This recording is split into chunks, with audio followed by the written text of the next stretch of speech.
Calamansi thrives in containers as easily as in the ground, making it an ideal citrus for Filipino homes with limited space. To begin, choose a sturdy pot, at least 30 centimeters in diameter, with good drainage holes to prevent waterlogging.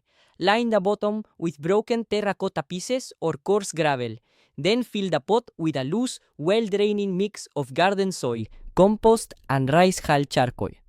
This blend holds moisture without drowning the roots and supplies nutrients for steady growth. Once your seedling or young grafted tree is settled, water deeply until excess trickles from the drainage holes. Then let the top 2 centimeters of soil dry slightly before watering again. Calamansi prefers consistent moisture, so check the pot every 3 days in hot weather and reduce frequency during cooler months.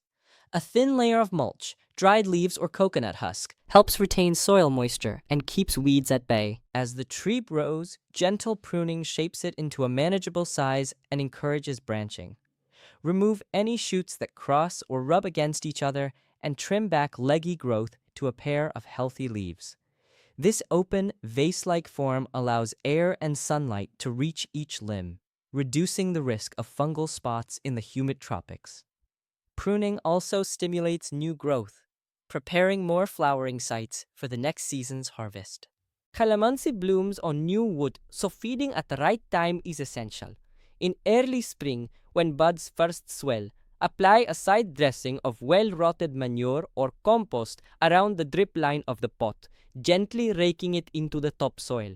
This slow-release nutrition supports both flower formation and fruit development. Every 2 months thereafter, a balanced organic fertilizer made from fermented banana peel or fish-based emulsion gets slightly away from the trunk. Keeps blossoms plentiful without encouraging excessive leaf growth. Flowering typically begins in late spring, with clusters of fragrant white blooms opening along the branches. To maximize fruit set, hand-pollination can help on windless days or in densely shaded patios. Early each morning, when pollen is fresh, use a soft brush or simply tap a male blossom over a female one to transfer pollen by hand.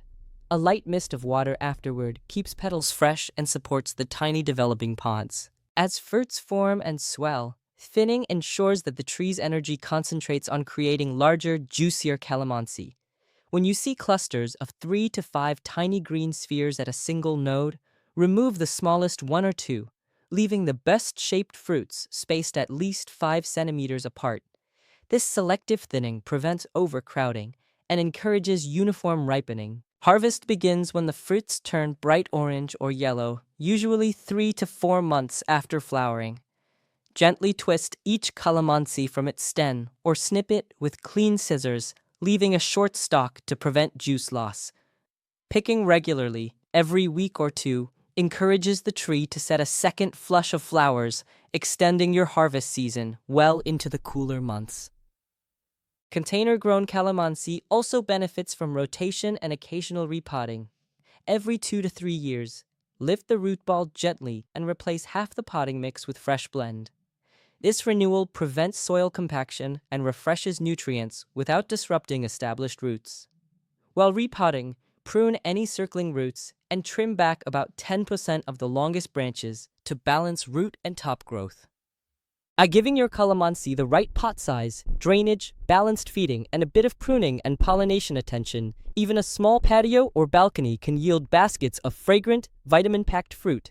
Each twist of a ripe calamansi delivers not only the bright tang that flavors drinks, marinades, and condiments, but also a reminder that with simple care, container gardening brings abundant harvests and citrus sunshine to any Filipino home.